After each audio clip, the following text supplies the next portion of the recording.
आज का हमारा टॉपिक है व्हाट इज साइंस और फिर उससे आगे की कहानी। तो साइंस दो चीजों का नाम है। नंबर एक, साइंस कहते हैं एक मखसूस मेथड ऑफ स्टडी को, एक मखसूस तरीकाकार को जिसके जरिए से मालूमात हासिल की जाती हैं। कुछ स्टेप्स हैं जिनको फॉलो करके हम मालूमात हासिल करते हैं और फिर जो मालूमात हासिल होती हैं उनसे हमें इत्मीनान होता है कि ये दुरुस्त मालूमात हैं, गलत होने का इम्कान कम है। ठीक है। और उस मेथड में आप पहले भी मैट्रिक में पढ़ चुके हैं, ऑब्जर्वेशन और एक्सपेरिमेंट्स इन्वॉल्व होते हैं कि आप चीजों को देखते हैं, उनके हवाले से एक्सपेरिमेंट्स करते हैं, जो रिजल्ट्स आते हैं उनको आप जज करते हैं। तो इस मेथड के हवाले से हम डिटेल में बात करेंगे आगे एक लेक्चर में। लेकिन फिलहाल साइंस दूसरी जिस चीज का नाम है वो है नॉलेज। उस मेथड को फॉलो करते हुए जो नॉलेज हासिल होता है उसको भी हम साइंस कहते हैं या साइंटिफिक नॉलेज अमूमन कहते हैं। तो इस कायनात के बारे में हमारे पास जितना टोटल नॉलेज मौजूद है, सितारों, सैयारों, कहकशाओं, बिग बैंग से लेकर माइक्रोस्कोपिक ऑर्गेनिजम्स और एटम्स और दिमाग के काम करने का तरीका, हर चीज जो जितना नॉलेज आपके पास मौजूद है, जो आपने इस तरीके को फॉलो करते हुए हासिल किया है, तो उसको हम साइंस कहते हैं, साइंटिफिक नॉलेज कहते हैं। ठीक है। तो सब एटॉमिक पार्टिकल से लेकर इलेक्ट्रॉन, प्रोटॉन, न्यूट्रॉन और उससे भी नीचे की चीजों से लेकर पूरी पूरी गैलेक्सीज और सोलर सिस्टम्स और बाकी पूरी कायनात के हवाले से हमने नॉलेज इकट्ठा किया हुआ है।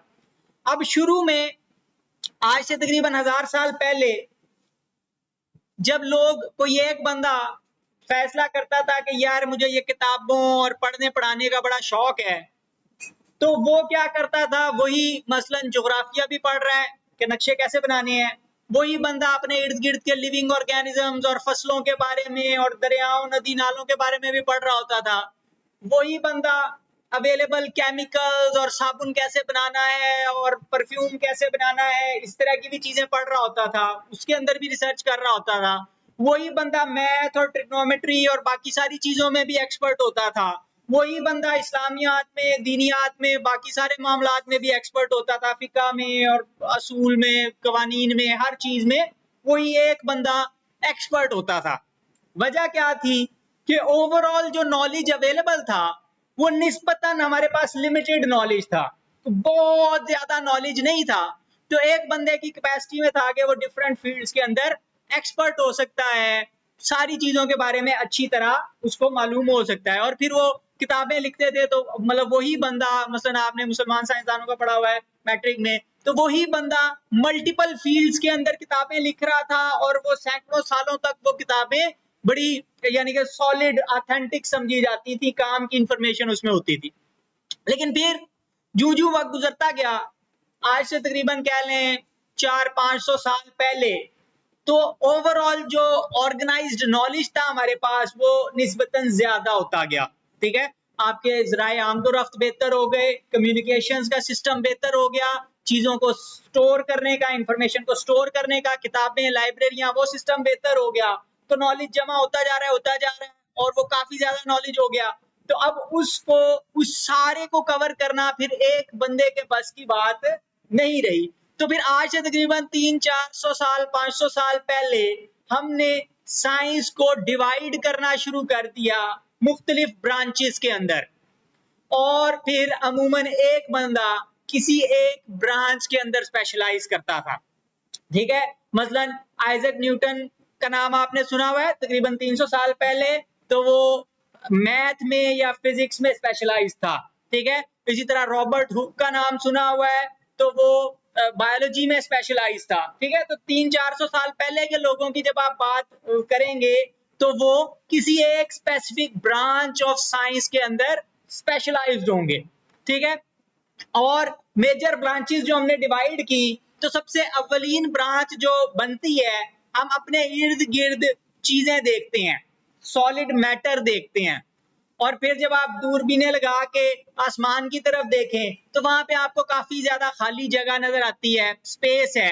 ठीक है। और उसके अंदर कहीं कहीं कोई सूरज है, कोई चांद है, कोई सितारे हैं, मुख्तलिफ चीजें आपको वहां पर नजर आती हैं।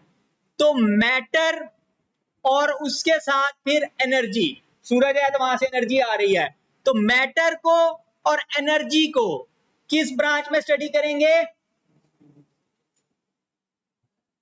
फिजिक्स में स्टडी करेंगे। सबसे पहले मैटर और एनर्जी की स्टडी फिजिक्स में आप करते हैं। फिर आपने देखा कि मैटर फारिग नहीं पड़ा रहता, बल्कि क्या होता है कि बाज दफा एक तरह का मैटर दूसरी तरह के मैटर के साथ रिएक्ट करता है। मसलन पेट्रोल ले लें और ऑक्सीजन ले लें, दोनों को मिलाएं, आग लगेगी, केमिकल रिएक्शन होगा। ठीक है, तो मैटर जब दो तरह के एलिमेंट्स एक दूसरे से मिलते हैं तो केमिकल रिएक्शंस होते हैं। तो उन रिएक्शंस को आप कहां पे स्टडी कर रहे हैं? केमिस्ट्री में। तो एटम्स की आपस की इंटरेक्शंस को आप केमिस्ट्री में स्टडी करते हैं। फिर आपने अपने इर्द गिर्द देखा और आपने देखा कि भाई ये दीवार है, ये वाला मैटर और ये जो बकरी खड़ी है वो भी मैटर है, लेकिन उस मैटर में और उस मैटर में फर्क है। ठीक है, तो वो बकरी के अंदर ऐसी कौन सी खास चीज है जो उसको कुछ मखसूस प्रॉपर्टीज, जो 8 प्रॉपर्टीज कल हमने पढ़ी कि वो प्रॉपर्टीज उसके अंदर मौजूद है लेकिन दीवार में नहीं है। केमिकल एनालिसिस करें तो दीवार में भी वही चीजें मौजूद हैं जो बकरी के अंदर मौजूद हैं, वही केमिकल्स मौजूद हैं, वहां पे भी कार्बन होगी, नाइट्रोजन होगी, ऑक्सीजन होगा, हाइड्रोजन होगी, वही चीजें हैं। तो फिर फर्क क्यों है? तो उस फर्क को आप कहां पे स्टडी कर रहे हैं? बायोलॉजी में स्टडी कर रहे हैं। और फिर जब इन ब्रांचेस के अंदर भी 300-400 साल तक नॉलेज बढ़ता गया तो फिर मसला ये बना कि मसलन सिर्फ फिजिक्स और सिर्फ बायोलॉजी और सिर्फ केमिस्ट्री के अंदर भी नॉलेज इतना ज्यादा हो गया कि उसको कवर करना किसी एक बंदे के बस की बात नहीं रही, बल्कि वो नॉलेज बहुत ज्यादा हो गया। तो अमूमन फिर हम क्या करते हैं कि हम इन ब्रांचेस को भी फर्दर सब डिवाइड करते हैं सब ब्रांचेस के अंदर।